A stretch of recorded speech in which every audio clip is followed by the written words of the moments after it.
Elohim.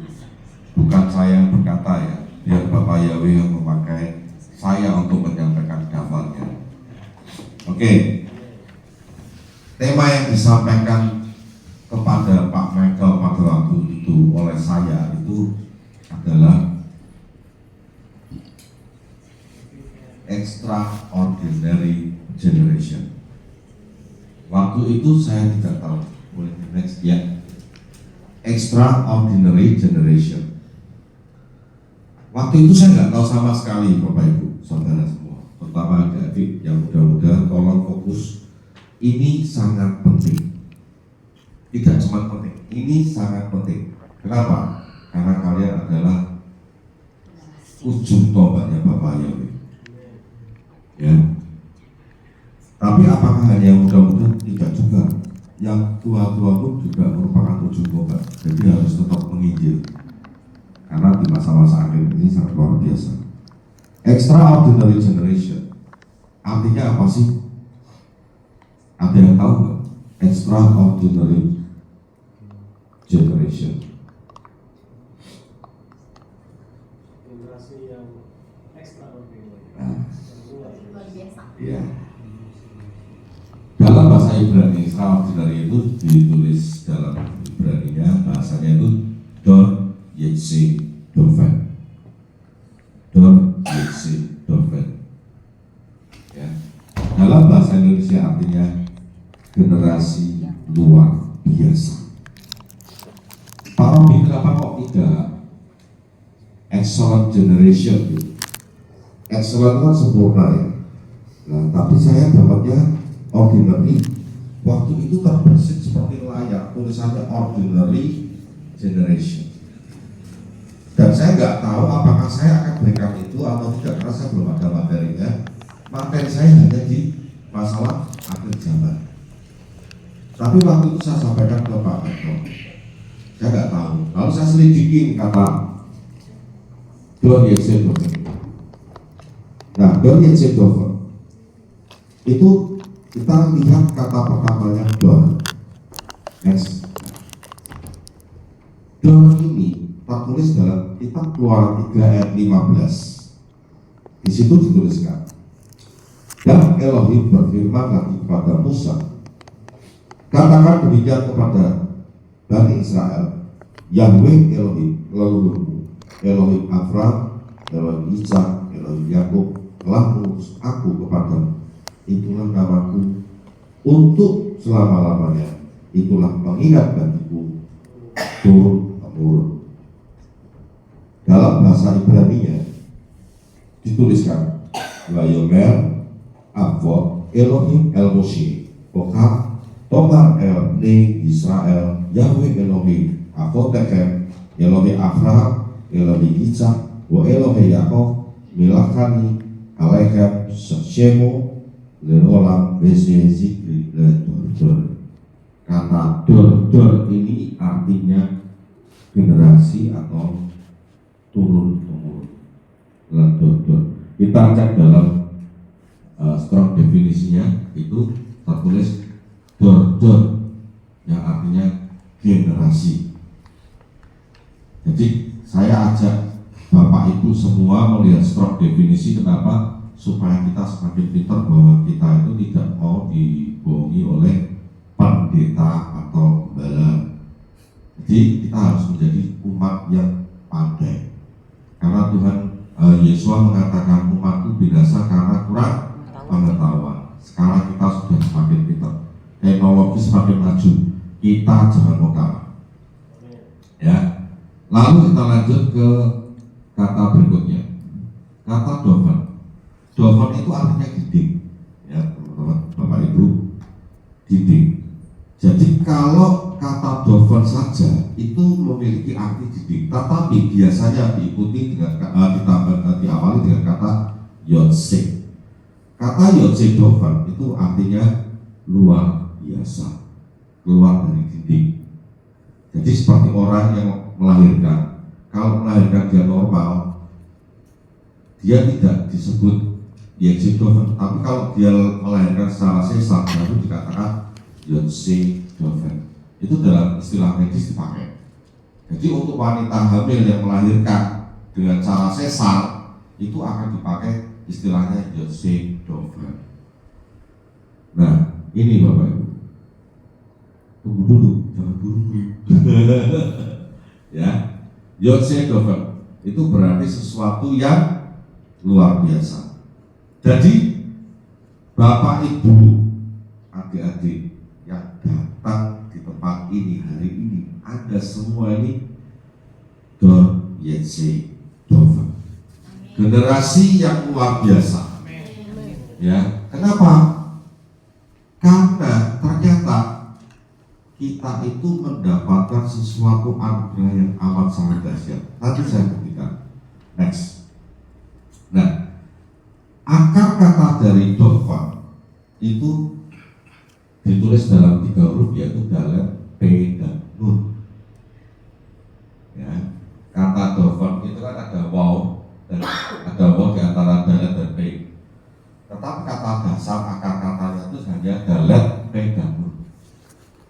Nah, akar ini secara fundamental berkata tentang gagasan tentang menutupi, melapisi, atau membuat sisi atau titik.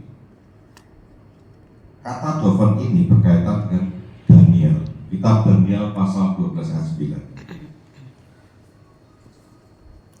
Dan dia berkata, pergilah Daniel, sebab firman ini akan tertutup dan termeterai sampai akhir zaman.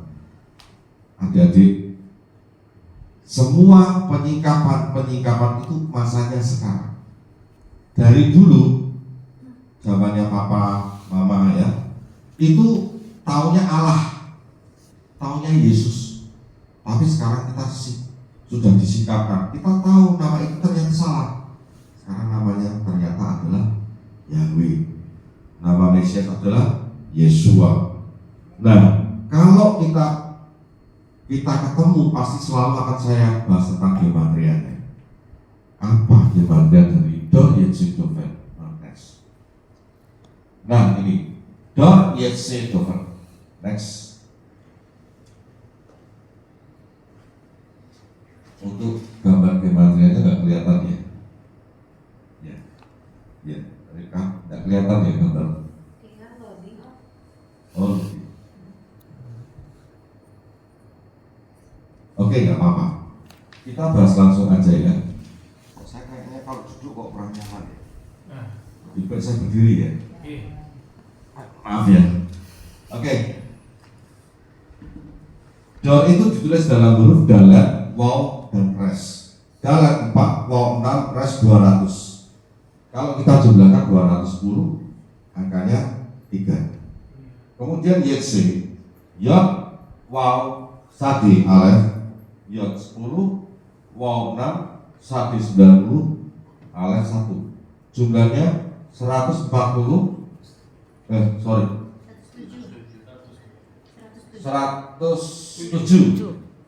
Meleset ya? Enggak benar. Oh betul ya? Di atasnya. Oh iya betul ya. 107, hasilnya 8. Kemudian Dover, dalet 4, waw 6, P 80, Nun 50. Nun ini ada 2 ya teman-teman. Nun itu ada nun utama dan nun tambahan. Kalau ini nun sofit, di dalam gematria itu bisa dipakai sofitnya, bisa dipakai utamanya. Saya pakai yang utama, 50.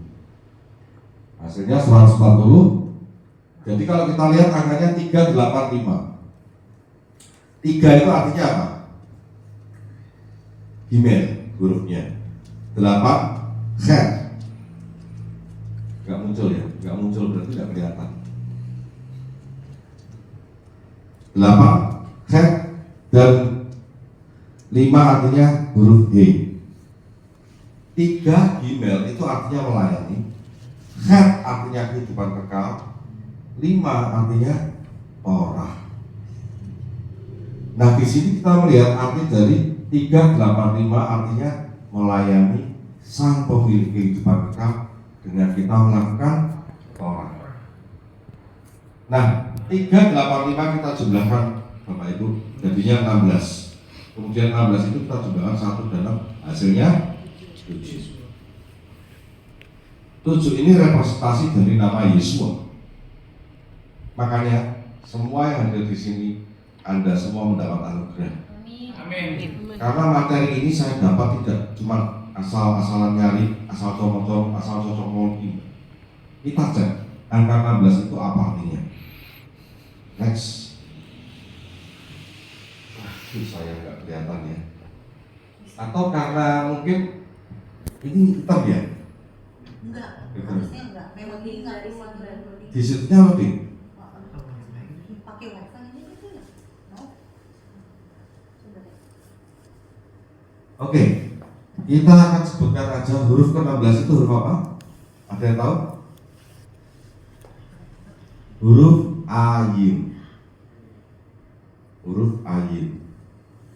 15 itu Yod itu 10 ya.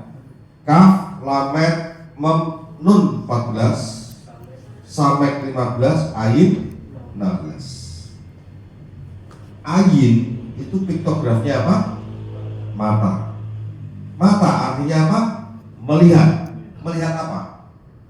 Melihat penyingkapan. Jadi dor yetsedova itu artinya Anda semua yang ada di sini adalah Anda generasi-generasi yang matanya dibuka oleh Bapak Yahweh untuk melihat bahwa semua rahasia-rahasia kitab suci dibongkar. Malam hari ini luar biasa. Ya, ayin itu ini Bapak Ibu. Ayin gambarnya. Ini bukan sebuah kebetulan. Dorian Zentoven memiliki arti sehebat itu. Kita next. Stop sini.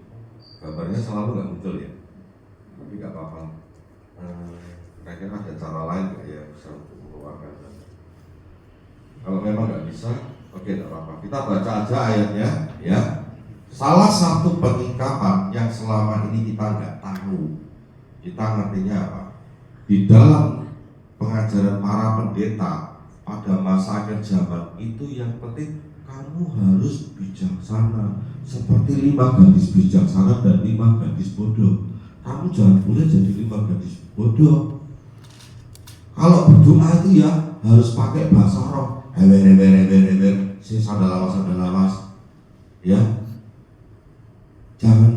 Jangan berdoa tuh jangan ngomong biasa, jangan. Kalau berdoa tuh harus sadalawas.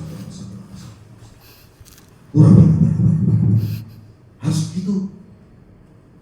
Nah ternyata selama ini salah teman-teman.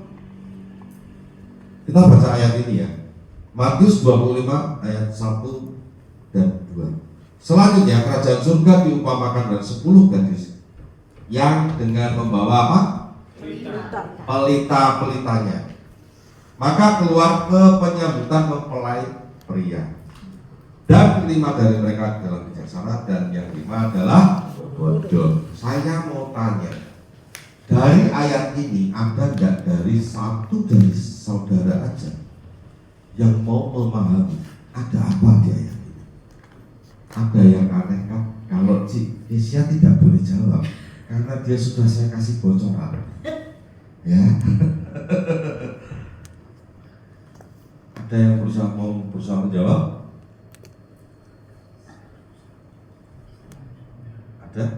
Ada yang aneh enggak?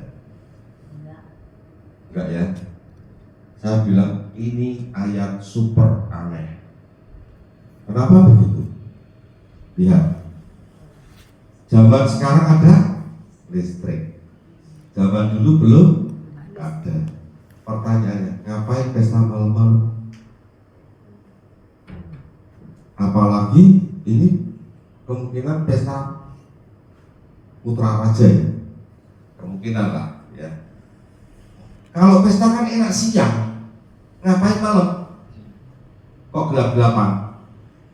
Aneh, perumpamannya aneh. Kenapa Yesus menggambarkannya malam? Ya. Lalu kenapa yang digambarkan itu perempuan-perempuan itu ada 10 orang dan itu dibagi 2. Kenapa yang 5 bijaksana? Kenapa yang 5 bodoh? Next, muncullah pertanyaan, 2 pertanyaan ini Bapak.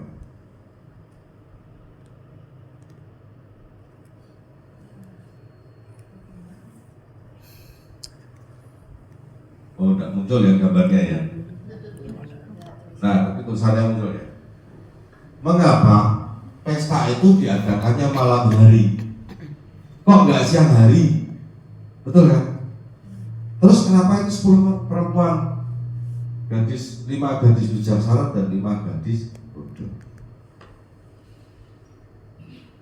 Jawabannya ada yang tahu Bapak Ibu? Kita baca Kejadian 1 ayat 2. Boleh dibantu dibacakan?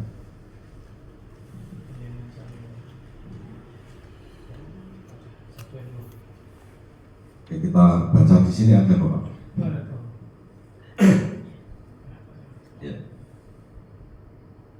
Baca saja. Kejadian 1 ayat 2. Dan bumi menjadi tak berbentuk dan hampa, dan kegelapan ada di atas permukaan samudra raya, dan roh Elohim ada mengerang di atas permukaan air. Ya. Berarti pada mulanya semuanya gelap. Nah, kenapa Yesus menggunakan perumpamaan tentang kegelapan ini? Karena kita manusia ini sudah jatuh dalam dosa. Setelah Adam ini jatuh dalam dosa, maka buah pengetahuan baik dan jahat, kita tuh berada dalam kegelapan. Nangkep kan, Bapak Ibu? Jadi manusia saat ini itu mengalami yang namanya kegelapan. Nah, 5 gadis bijaksana, 5 gadis bodoh, mereka memegang lampu. Lampu ini penerang. Penerang itu artinya apa? Mereka menerima Yesua sebagai Tuhan dan Juru Selamat. Menerima Yesua sebagai Tuhan dan Juru Selamat. Tetapi masih dibedakan lagi menjadi 5 gadis bijaksana dan 5 gadis bodoh. Kenapa? Karena yang 5 itu bicara Torah, Bapak Ibu. 5 itu bicara Torah. 5 melakukan Torah, yang 5 menolak Torah. Akhirnya yang masuk ke pesta perkawinan adalah 5 gadis bijaksana. Karena apa? Minyak yang dalam perintah yang dikatakan mereka membawa ini cadangan minyak, itu bicara mereka itu sudah menabung dengan cara melakukan Torah Bapak Ibu. Tadi siang kita sudah bahas ya. Dan ini ternyata salah satu petunjuk bahwa kalau kita tidak mau melakukan Torah, kita masih ngeyel nih. Babi tetap aja dimakan, ya. Lele tetap aja dimakan. Makan makanan yang rame. Terus apalagi?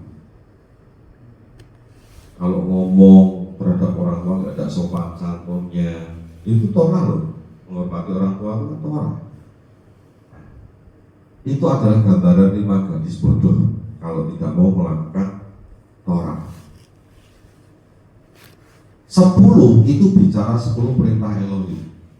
Betul kan? Apa itu semua kebetulan? Tidak. Bapak Yahweh itu selalu mempunyai konsistensi di dalam angka gematria. Dan bukti-buktinya ada. Mungkin ada yang bisa dalam hati mengatakan, itu kan kebetulan Pak Robi. Gak apa-apa, tapi coba selidiki dulu. Selidiki lagi pelan-pelan. Apa yang saya sampaikan ini sesuai firman kan? Ya, next. Jadi ini saya akan singkat karena memang tadi kita sudah banyak berbicara ini Bapak Ibu ya. Torah itu penerang dalam kegelapan. Makanya tadi waktu di Kejadian 1 ayat 2 dikatakan roh Yahweh mengerang di atas permukaan air kan. Nah, Bapak Yahweh itu kan terang itu sendiri. Jadi dia menerangi kan. Nah, sebagai penerang dan arti dari 5 gadis bijaksana dan gadis bodoh adalah Torah itu sendiri. Yosua 1 ayat 8. Kita baca. Kitab Torah ini tidak boleh menjauh dari mulutmu, dan engkau harus merenungkannya siang dan malam, agar engkau dapat berhati-hati bertindak menurut seluruh apa yang tertulis di dalamnya. Dengan demikian engkau dapat membuat jalanmu berhasil, dan kemudian engkau dapat bertindak bijaksana. Ini Yosua yang menyampaikan. Kita mesti tahu Yosua itu siapa. Yosua adalah 2 pengintai yang berhasil masuk ke tanah perjanjian kan? Yosua itu nama aslinya adalah Hosea. Hosea artinya adalah menyelamatkan. Lalu sama Mose diganti namanya menjadi Yehosua, yang artinya Yahweh menyelamatkan. Yehosua dipres lagi karena perkembangan zaman menjadi Yesua. Lah Yesua itu yodnya itu Yahweh, Shua-nya itu berasal dari kata Yasha yang artinya menyelamatkan. Nah ini penyingkapan ini di kekristenan nggak ada. Nggak ada pendeta-pendeta yang tahu, nggak ada pendeta-pendeta yang mengajarkan. Next. Nah, Matius 22 ayat 37 sampai 39. Ayat ini sering dipakai untuk menolak Torah. Jadi ya Bapak Ibu, kita itu generasi yang sangat luar biasa. Kenapa? Karena dengan ini kita diungkapkan bahwa ternyata Torah itu harus dilakukan. Selama ini berusaha ditutupi. Tadi Daniel mengatakan apa?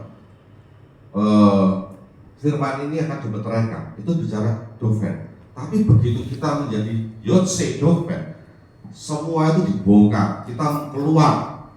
Ya, kita keluar dari pemahaman-pemahaman lama. Kita keluar dari doktrin-doktrin gereja.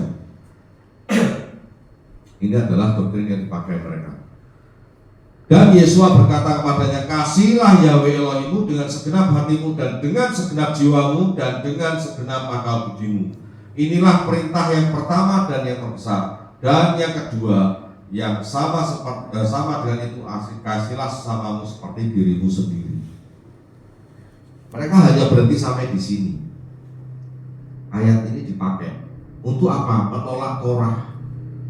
Tapi kalau mereka mau membaca di ayat berikutnya, next. Pada kedua perintah itu tergantung seluruh isi Torah dan kitab para nabi. Mereka nggak mau baca ayat ini, teman-teman, Bapak Ibu. Mereka nggak mau baca. Dipakai untuk menolak Torah. Next. Nah, Rasul Paulus juga menyatakan Torah itu membuat kita menjauh dari anugerah keselamatan dengan mengutip perkataan Yesua. Wah, ini Paulus ngeri ya Bapak Ibu ya. Kalau gini kalau pasal menyampaikan ini, orang Kristen akan ngomong gini, wah kamu pembenci Paulus. Ngeri kan? Paulus tidak pernah salah dalam menuliskan kitab suci. Next. Galatia 5 ayat 4. Kamu telah tersingkir dari Amasia, siapapun kamu yang dibenarkan dalam Torah, kamu telah menjauh dari anugerah. Dibenarkan dalam Torah artinya menjauh dari anugerah, artinya tidak selamat. Kalau kamu melakukan Torah gagal satu, ya masuk neraka. Itu pandangan orang Kristen karena ayat ini, Bapak. Next. Di dalam Galatia 5 ayat 14, sebab seluruh Torah digenapi dalam satu perkataan, yaitu kasihlah sesamamu seperti dirimu sendiri. Ini yang dikutip yang ini, perkataan Yesua di slide sebelumnya kan. Tapi nggak mau melanjutkan bahwa dari kedua hukum itu tergantung seluruh isi Torah. Nggak mau dilanjutkan. Dia mengkritik. Ini adalah bukti bahwa paham Yunani mulai dimasukkan. Next. Ini buktinya kalau orang Yunani suka comot-comot ayat, itu memang penerusnya Paulus. Ya Bapak Ibu. Next. Galatia 5 ayat 6. Sebab di dalam Masiah Yesua bukanlah sunat ataupun tak sunat yang berpengaruh apa-apa, melainkan iman yang bekerja melalui kasih. Tadi siang kita sudah bahas, ya kan? Ini menghemat waktu benar-benar. Ayat ini digunakan untuk berkata sunat daging tidak perlu dilakukan, yang penting sunat hati. Sudah nangkep ya tadi penjelasan tentang sunat ya. Kalau Matthew sama tadi yang mudah-mudahan kan kayaknya kan nggak ada tuh. Nggak ngerti ya? Tentang sunat sudah paham belum? Belum ya? Udah paham? Ya semoga paham. Oh nanti itu tugas papa itu nanti yang menjelaskannya. Kalau Matthew itu nanti papa yang menjelaskan. Oke. Semua ini ada jawabannya teman-teman. Nanti kalau teman-teman didebat oleh orang-orang tersebut, jawabannya ada di Yakobus. Ini. Dan digenapilah kitab suci yang mengatakan, dan Abraham percaya kepada Elohim dan hal itu diperhitungkan kepadanya sebagai kebenaran. Maka dia disebut sahabat Elohim. Oleh karena itu kamu melihat bahwa manusia dibenarkan atas dasar perbuatan-perbuatan dan bukan hanya atas dasar iman. Ya. Jadi kalau punya iman tidak mau berbuat, nggak mungkin selamat. Makanya saya katakan, kalau kita punya iman kepada Bapa Yahweh di dalam Yesua Masya, tapi nggak mau melakukan Torahnya, omong kosong, mau masuk sama ini, omong kosong, ayatnya ada. Ini bukan saya yang bilang ya, firman Tuhan. Dan sama seperti itu juga Rahab. Rahab itu pelacur. Bukankah dia dibenarkan atas dasar perbuatan-perbuatan ketika menyambut para utusan dan ketika meloloskannya ke jalan yang lain? Sebab seperti hanya tubuh tanpa roh adalah mati, demikian pula iman tanpa perbuatan adalah mati.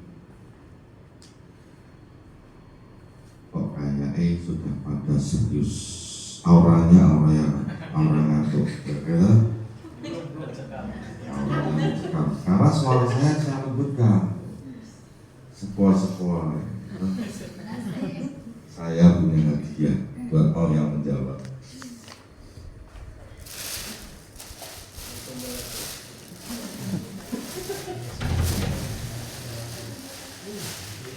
Saya punya hadiah kaos. Ini kaos produknya Jovan, iklan guys, iklan. Produknya BLV, ya. Pertanyaannya adalah, yang Bali nggak boleh ikut jawab, karena sudah tahu. Kali ini ada dua jawabannya. Kalau yang Bali boleh ikut menjawab jawaban yang kedua. Kalau tepat saya kasih, kalau enggak maafkan saya. Oke. Siap Bali? Saya siapin dua. Perhatikan kata-kata saya ya. Waktu Mose mengangkat tongkat, laut merah terbelah, bangsa Israel menyeberang. Pertanyaannya, mengapa bangsa Israel bisa sampai di seberang? Ada dua jawaban. Ada yang mau coba menjawab?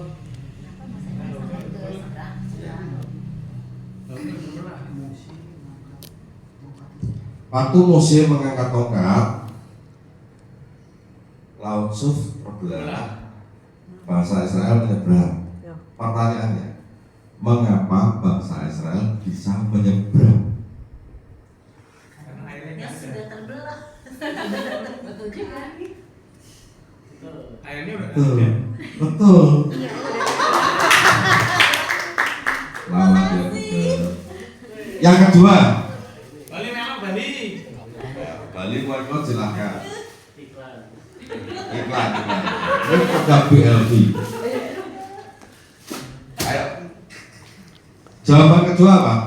Saya tahu.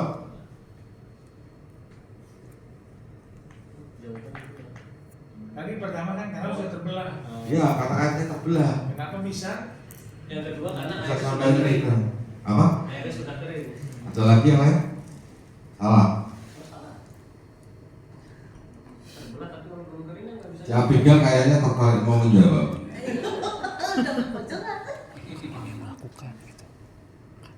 Si Kesia mau menjawab kan? Karena udah nggak ada air. Iseng-iseng berhadiah. Iya kan dia pada diam doang. Ayo, Johan. Apa? Ya karena dia action, Action apa? melakukan gitu. Action. Jadi kan? Gini, jalan. Berjalan. Benar. Iya. Ya karena berjalan. Dan kalau Moses sudah angkat tongkat, lautnya terbelah, bangsa Israel, wih, lewat. gini-gini doang cuma tahu kurang, betul kan? Kan harus jalan dianya. Pintar kamu Tuhan. Aduh. Ya, Saya udah tahu ternyata duluan saya dapat kaos. Enak tuh. tapi memang Pak Gembala ini kita bersyukur loh Pak Gem ini orangnya straight, lurus. Lo nggak mau ikut pemahaman bapaknya nih? Ya, lo lihat lo. Bersyukur Bapak Ibu punya gembala hebat. Ya. Jadi di Yakobus tadi menyatakan bahwa kalau kita punya iman, kita nggak punya usaha untuk melakukan, ya percuma. Ingin doang, tapi nggak ada hasil, nggak ada action. Nah, oke, next. Iklannya sudah habis. Ya. Dan setelah mengetahui anugerah yang diberikan kepadamu, Yakobus dan Kefas dan Yohanes yang dipandang sebagai sokong guru, memberikan berbagai kemitraan padaku dan pada Barnabas agar kami pergi kepada bangsa-bangsa lain dan mereka kepada orang-orang yang bersunat. Perhatikan nama Petrus. Kenapa dia ditulisnya Kefas? Sebelumnya ditulisnya Petrus. Nama aslinya siapa? Kefas. Masih ditambahin S, artinya memasukkan pola Yunani ke dalam pola Ibrani. Ini kita nggak sadari Bapak Ibu. Tapi karena kita adalah generasi yang luar biasa, extraordinary, makanya kita dibukakan. Oh ternyata kamu mau menipu saya ya. Maafkan, kita sudah tahu itu semua. Kawan-kawan, next. Ya, haleluya. Ini tentang apa ya?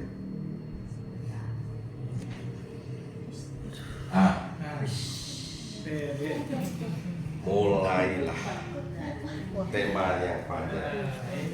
Ini saya perlu minum dulu.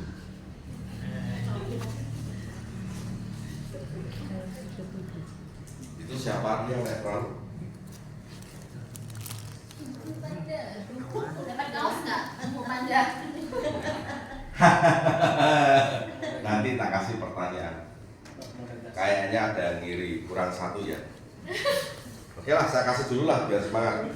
Aku kalau kaos nggak mau jawab aku. Apa maunya Pak? Nah, kan ada dua kayak enak.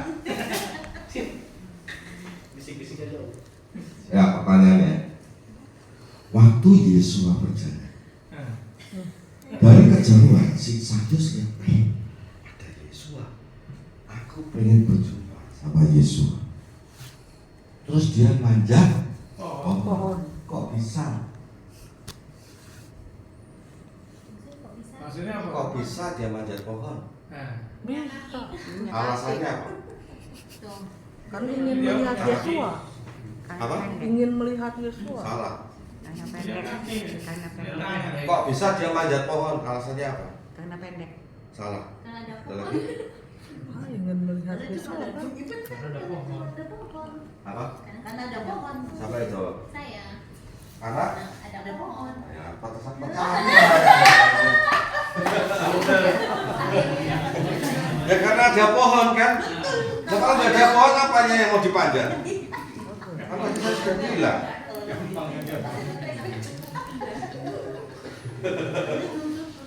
Betul enggak Pak? Betul. Betul ya, gampang toh? Tapi kenapa malah tidak isi jawab? Saya lu jauh. Itulah manusia Pak. Tuhan itu sebenarnya menyampaikan firman-Nya itu simpel. Simple. Tapi manusia selalu kebablasan. Makanya kalau mengendara itu jangan ngebut-ngebut. Alon-alon, sing penting tekan pelakon, orang kebablasan. Orang Kristen tuh Pak ya. Seringkali gini, kalau berdoa pakai bahasa roh nanti kamu biar selamat. Itu ya bener, sampai surganya kebablasan, kejeluntup malah masuk neraka. Karena salah kebablasan, ya itulah manusia. Kenapa saya mau ajak seperti ini supaya kita berpikir bahwa Tuhan itu menyampaikan firman-Nya itu sebenarnya simpel. Nggak perlu jelimet Bapak Ibu. baca kitab ya cuma dibaca aja sudah kita ngerti. Kalau tidak ngerti nanti penjelasannya ada di bagian bawah. Mati ya. Tes. Kayaknya baterainya. Ya. Ini sekarang ini ada banyak pengajaran ya Bapak Ibu bahwa dituliskan di Matius pasal 24 ayat 37. Sebagaimana pada zaman demikian pula lah kedatangan Anak Manusia akan terjadi. Tapi di luar sana banyak mengatakan apa? Mempelai Hamasia semuanya akan masuk ke dalam masa anti Hamasia. Karena itu adalah pemurnian. Kita semua akan dimurnikan kawan-kawan. Ya, kita harus siap. Mari kita pergi ke gunung. Kita jual aset kita. Coba, Bapak Ibu, tadi siang sudah kita bahas ya. Kalau sampai mempelai Hamasia masuk masa anti Hamasia, saya orang pertama yang murtad duluan. Saya orang pertama. Lebih baik saya murtad. Karena berarti Bapak Yahweh tidak konsisten dengan ayat ini. Kita perhatikan, waktu Noah mengalami yang namanya air bah, apakah dia masih di luar saat air bah berkuasa atau dia sudah di dalam bahtera? Di dalam bahtera. Artinya apa? Kita anak-anak Bapak Yahweh, kita tuh sudah di dalam bahteranya Bapak Yahweh. Kita sudah selamat. Tidak mungkin kita dimasukkan ke dalam masa anti Hamasianya. Karena gambaran anti Hamasia itu adalah air yang berkuasa menyelimuti bumi. Karena anti Hamasia itu berkuasa total. Berkuasa total.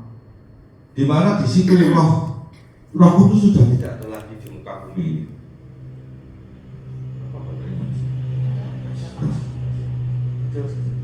Nggak usah pakai aja ya. Kalau saya jelas. Pakai aja. Tes. Ya. Jadi kalau Bapak Yahweh sudah menyampaikan firman-Nya, dia pasti menggenapi kan? Kalau dia tidak menggenapi, ngapain kita percaya Bapak Yahweh? Betul? Ayat ini berarti tidak berlaku kalau mereka seperti itu. Lupa, buktinya ada di Matius pasal 23. Betul ya? Matius pasal 23 ayat 15. Karena itu salah memahami Bapak Ibu. Di Matius pasal 23 itu bicara tentang orang-orang yang tertinggal, bukan anak-anak Bapak Yahweh yang saat ini sudah percaya, sudah menerima Yesus sebagai Tuhan dan Juru Selamat. Oke, next. Sampai sini paham ya Bapak Ibu ya? Karena tadi kita sudah bahas di siang, jadi ini sangat mendekat. Nah, waktu Yesus masuk dalam perut bumi 3 hari 3 malam, apa yang dilakukan? Ada yang tahu? Pasti banyak yang pernah mendengar ya. Oh, Yesus mendeklar. Betul kan? Sudah pernah mendengar. Next, ada pertanyaannya untuk apa itu kan? Bapak Ibu, kalau kita sudah tahu Yesus adalah Tuhan, untuk apa Tuhan diklamar? Untuk apa?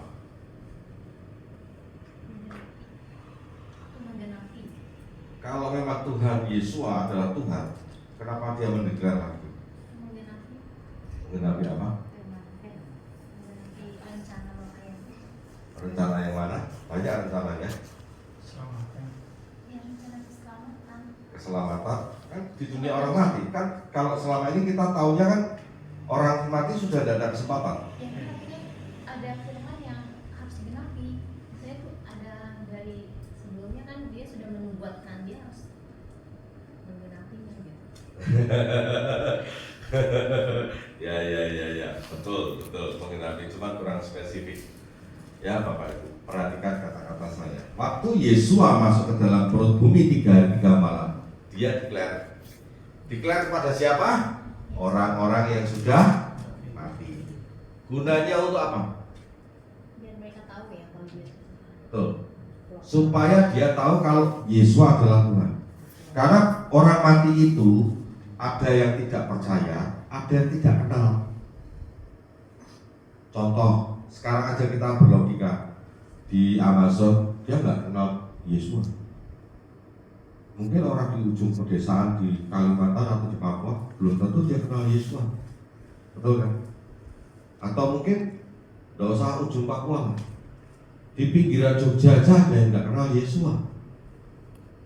Atau di Bandung, di Cimahi misalnya, ada banyak orang yang tidak kenal Yesus. Nah, waktu Yesus masuk ke perut bumi ini, dia bilang, akulah Tuhan, akulah pemegang kunci maut. Jadi semua orang yang mati begitu dia masuk ke dunia maut itu, dia tahu, oh ternyata betul ya waktu aku hidup kenapa aku tidak percaya sama dia ya. Kalau yang pernah mendengar, kalau yang belum pernah mendengar, oh ternyata dia Tuhan. Lah fungsinya apa? Nih, kasih Bapa Yahweh terhadap manusia. Itu saya ibaratkan begini. Katakan Rika suka boneka enggak? Suka. Rika pernah punya boneka babi. Barbie. Babi. Ya. Didandanin kan?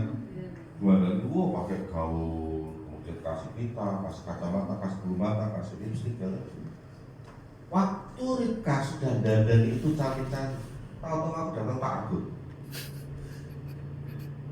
Ya, perhatikan ya. Tak rebut tuh, sak. Perasaan Rika gimana? Marah kan? Terus pengennya apa? Minta balik kan? Tapi yang tak kembali cuma alisnya doang. Mau nggak? Atau tak kembali babinya, bajunya, alisnya saya copotin, saya tahan. Mau nggak? Maunya kembali utuh ya? Itulah Bapak ya. Pengen kita kembali utuh. Amin. Buktinya apa? Saya pernah ngecek begini Bapak. Selama ini pendeta mengatakan, oh kita nanti kalau rapture ya, tubuh kemuliaan akan terjadi dalam tubuh kita. Kita akan diubah, kita menjadi tubuh kemuliaan. Saya mau tanya, ada ayatnya nggak di firman Tuhan? Jadi saya nggak tahu karena saya tidak bocorin yang ini, jadi dia nggak tahu.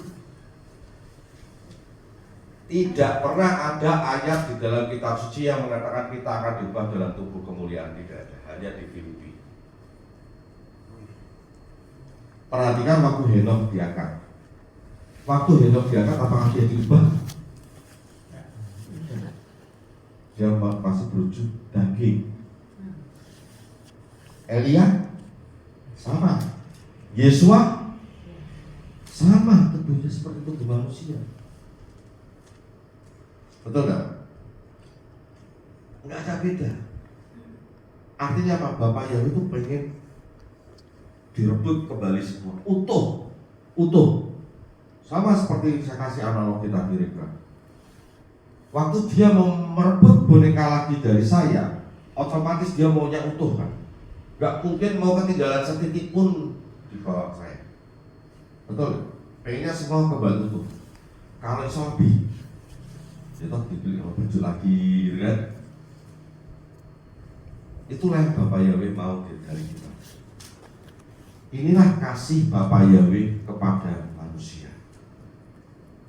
Di mana saat nanti rapture terjadi. Next, kita baca ayat ini. Daniel 12 ayat 2. Dan banyak di antara orang-orang itu yang tidur di dalam debu tanah akan bangun, sebagian untuk mendapat kehidupan yang kekal, sebagian untuk menjadi malu dan kejijikan yang kekal. Kalau kita melihat ayat ini, menurut Bapak Ibu, ini tentang apa? Saya kasih pilihan, penghakiman atau pengadilan tata putih, atau tentang raja. Ayat ini apa Bu? Penghakiman. Oke, Bugem mengatakan penghakiman. Pak Aditya? Raja. Bu? Raja. Ibu? Jebra Raja. Ya, kita baca ayat yang pertama. Silakan dibacakan.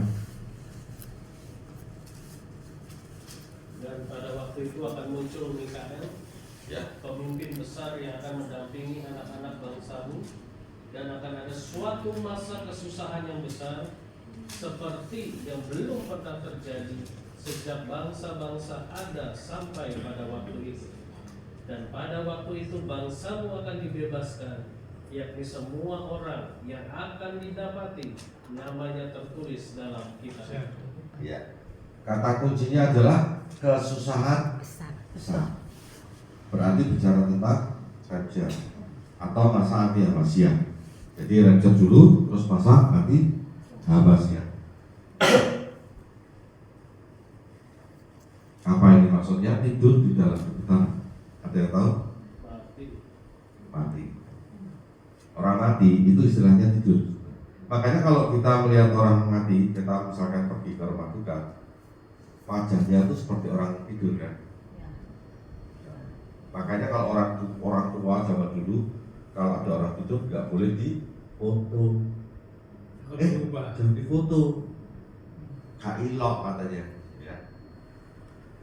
Nah, yang tidur di dalam debutan akan bangun. Bayangin, ini terutama yang muda-muda ya, jangan remeh. Orang yang pernah hidup dan mati sejak zamannya ada sampai rapture terjadi akan dibangunkan semua. Ayatnya ini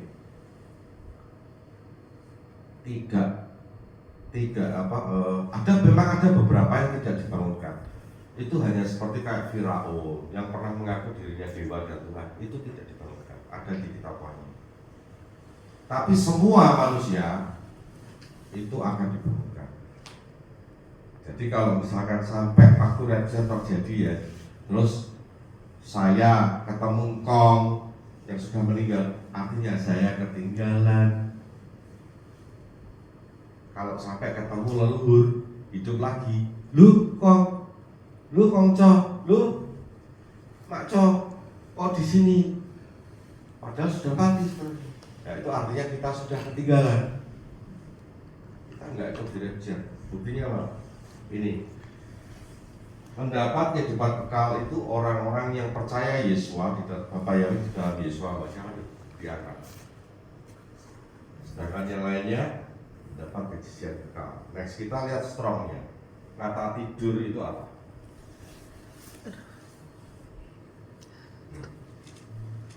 Kata tidur itu mishani. Berarti mishani adalah afar yakitsu ela lelkai olam ela lekafot bidraon olam. Mishani ini akar kata dari yashem. Next kita lihat nanti bolak-balik ya Rika, maju mundur ya supaya bisa nih. Yashem transliterasi artinya tidur. Misalnya tadi artinya tidur. Sedangkan afar itu artinya debu tanah. Jadi orang yang tidur dalam debu tanah. Next dulu. Nah ini lideraon. Tadi kata kejijian kekal itu dari kata ini deraon. Nah deraon sendiri ternyata bukan kejijian kekal, tetapi artinya from an unused root meaning to repulse. To repulse apa? Ada yang bisa bahasa Inggris? Repulse apa artinya? Oh, maaf. Untuk menolak, artinya ditolak karena tidak tercatat dalam kitab kehidupan. Artinya apa? Tidak diangkat, ditinggal. Jadi kitab suci kita yang mengartikan kejijian kekal itu salah. Tidak ada kata-kata kejijian kekal sebenarnya. Betul kan? To repulse artinya untuk menolak. An object of aversion artinya objek yang tidak disukai. Back to tadi ke ayat yang tadi. Lagi ke ayat bahasa ini. Kalau kejijian kekal bahasa Inggrisnya apa? Kan enggak ada.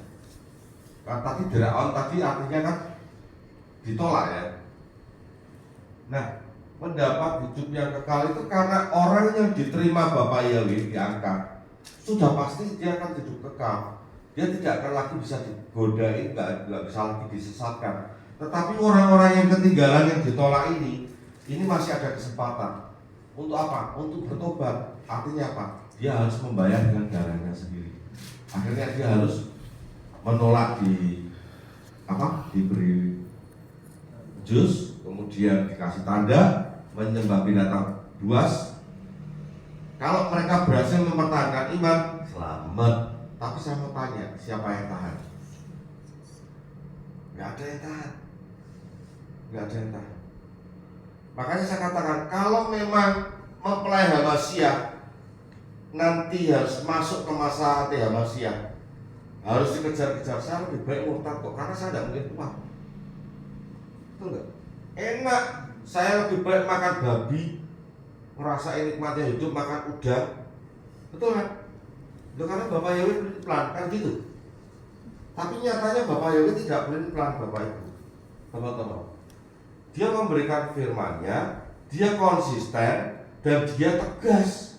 Nah ini pengajaran pada ngawur semua. Hati-hati.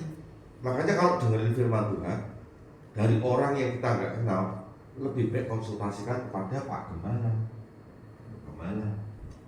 atau yang fasilitator, supaya kita tidak salah dalam menerima firman. Next.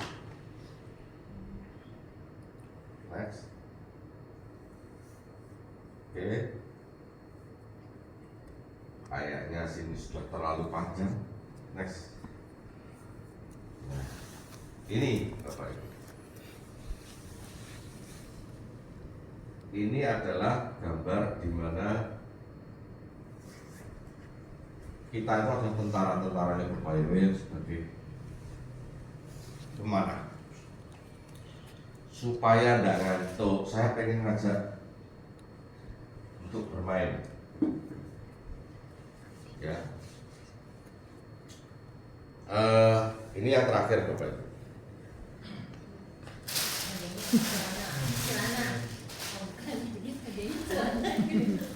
Saya sampai sini aja, tapi ini permainan supaya tidak ngantuk.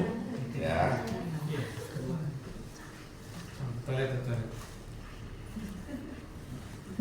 Mau ke mana Pak? Oh ke toilet. Toilet masih buka. Oh iya, betul.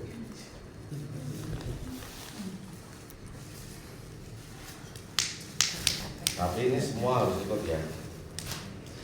Yang tidak ikut boleh, tapi hanya yang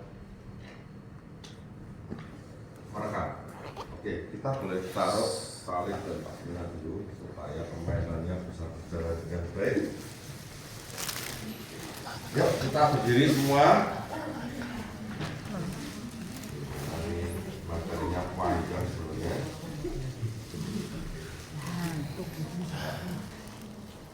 Oke.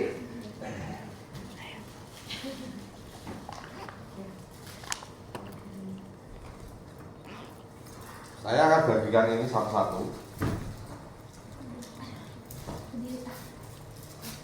Jadi ini harus ditaruh tangan kiri. Tangan kanan. Kanan.